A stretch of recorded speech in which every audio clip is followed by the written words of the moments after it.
ఈ దీపావళి పండుగను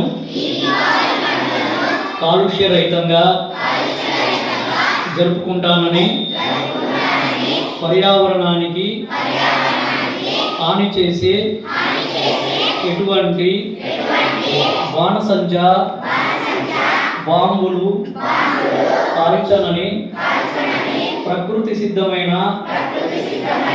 నూనె దీపాలు వెలిగిస్తానని నాతో పాటు మిత్రులు చుట్టుపక్కల వారికి అవగాహన కల్పించి పర్యావరణ హిత దీపావళిని ఆనందోత్సాహాలతో జరుపుకుంటానని ప్రతిజ్ఞ చేస్తున్నాను. Thank you.